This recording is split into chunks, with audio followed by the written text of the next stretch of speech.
Islamic relief আসছে বরিশালে কাজ করবে, তাদেরকে আমরা দেখাই। আপনারা যারা শিশুদের নিয়ে কাজ করে তারা বরিশালে আসছে, কোথায় কাজ করা যায় তাদেরকে নিয়ে আমরা দেখাই। চ্যারিটি আসছে তাদেরকে নিয়ে দেখাইছি যে আপনারা দেখেন, কারণ আমরা আসলে চাই না যে করতে পারি তারও কোনো ঠিক নাই। আর এদিকে খ্রিস্টানের যে আমার একটা প্রজেক্ট দিতে পারবে তারও কিন্তু এখনো তাদের এই অ্যাটলিস্ট শিক্ষাটা এটা ধারণ করেছেন সেই জায়গায়। কারণ ইতিমধ্যে তিনি আমাদের যেগুলো আপনার ডিস্ট্রিবিউশন করে পড়ে, এরা আসলে যখন তাদের মা নদীতে যায় জাল ফেলতে বা মাছ ধরতে, তখন এরকম ছোট ছোট আমাদের ওই স্কুল পরিদর্শনে গিয়েছিলেন আমাদের আজকে প্রধানত আজকে আমাদের মুখ্যদাতা আমাদের প্রধানমন্ত্রীদের সমাজসেবা সাজ্জাদ ভাই। প্রথমে হচ্ছে আপনাদের ভিতর থেকে একটু কথা শুনবো, পরামর্শ শুনবো। কিন্তু এখন যেটা দেখা যাচ্ছে যে এখন কিন্তু সিচুয়েশন অন্যরকম, ক্লাইমেট চেঞ্জ যে কারণেই হোক বা যে কারণেই হোক, এখন কিন্তু এক ধরনের পরিবর্তন আসছে। ওনারাও কিন্তু এখন আর সবসময় নদীতে থাকতে স্বাচ্ছন্দ্য বোধ করেন না। আমরা অনেকগুলো ঘটনা শুনেছি যে আগে যেরকম হতো ঝড় বাদল, এখন কিন্তু জিনিসগুলো বদলে যাচ্ছে। এখন ঝড়ের হয়তো ইন্টেন্সিটি বেশি, অনেক ধরনের অ্যাক্সিডেন্ট হয়, তো ওনাদের কিন্তু চাহিদাগুলো বদলে যাচ্ছে।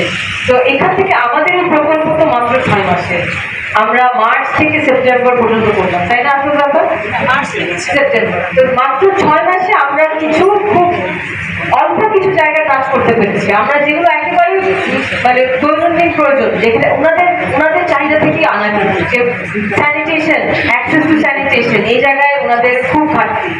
ওনাদের ছেলে মেয়ে সন্তানদের রেখে যাওয়ার জন্য, ছেলে মেয়ে রেখে যাওয়ার কোনো জায়গা নেই, কিছু ক্র্যাশ ফ্যাসিলিটি করলাম। এবং ফাইনালি ওনাদের যে একটা এখন যে পরিবর্তনের মধ্যে দিয়ে যাচ্ছেন, ওনাদের কিন্তু আসলে কর্মসংস্থানের কোনো সুযোগ নাই, মানে কোনো ধরনের লাইভলিহুড বা কি করতে পারে। তো আমরা কিছু চেষ্টা করলাম যে কিছু লাইভলিহুড ট্রেনিং দিব, এবং তারপরে হয়তো কিছু ছোট সিট মানি দিয়েছি কিছু ব্যবসা এস্টাবলিশ করার জন্য। তো 6 মাসে তো আসলে অনেক কিছু করা সম্ভব না, কিন্তু আমরা যা করেছি এখন তো আমরা শুনবো অবশ্যই। কিন্তু যেটা আসলে আমাদের যে লক্ষ্য উদ্দেশ্য, এবং আপনাদের সবাইকে যে কারণে আমরা আনলাম, যে এই যে কমিউনিটির যে চাহিদাগুলো আছে, এবং এই যে চাহিদাগুলো যে আসলে পরিবর্তন হচ্ছে, গত 10 বছর আগে যা ছিল, 20 বছর আগে যা ছিল এবং এখন যা, এখানে কিন্তু অনেক ব্যবধান ঘটে গেছে।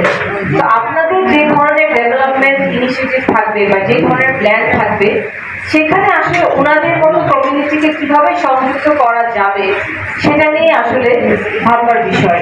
আমরা এই প্রকল্পটি প্রথমে শুরু করি হচ্ছে সিকাস নামে একটা প্রজেক্ট দিয়ে, এবং তখন আমরা আমাদের কর্ম এলাকায় যখন দেখি যে এই জনগোষ্ঠী অনেক পেছনে আছে, তাদের হচ্ছে আসলে স্যানিটেশন ব্যবস্থা অনেক খারাপ অবস্থা ছিল, পানির ব্যবস্থা খারাপ আছে, শিশুদের পড়ালেখা হয় না। তো তখন আমরা খুব স্বল্প পরিসরে সিকাসের কাজ হচ্ছে সিটি কর্পোরেশনে করেছি। সেখান থেকে আমরা এই মান্তা কমিউনিটিতে কাজ শুরু করেছি। আমরা সেখানে পানি ও পয়নিষ্কাশনের ব্যবস্থা একটা প্রজেক্টে একটা এলাকায় করতে পেরেছিলাম সিকাস প্রকল্প দিয়ে। পরবর্তী সময়ে আমাদের এই যে খ্রিস্টানের যাদের কাছে আমরা অনেক কৃতজ্ঞ, যে তারা যখন দেখছে যে এই কমিউনিটিটা অনেক পেছনে পড়া আছে এবং তাদেরকে আসলে সাপোর্ট করা খুবই দরকার, তখন তারা আরও একটি নতুন প্রকল্প নিয়ে আসেন সেভ, এবং সেই সেভ প্রজেক্টের মাধ্যমে আমাদের এলাকায় যে এই পিছিয়ে পড়া জনগোষ্ঠীর শিশুদের শিক্ষা, তারপরে হচ্ছে তাদের সেফটি সিকিউরিটির জন্য ইকুইপমেন্ট, তাদের বিভিন্ন প্রশিক্ষণ, তাদেরকে আর্থিক সহযোগিতা দেওয়া, এবং এই যে তারা যাতে ইনকাম মানে তারা যে ইনকাম জেনারেটিং আছে তার বাইরে অন্য ইনকাম জেনারেটিংয়ে যদি ঢুকতে পারে সেরকম ব্যবস্থা করার জন্য তার এই উদ্যোগ নেওয়া হয়েছে। এবং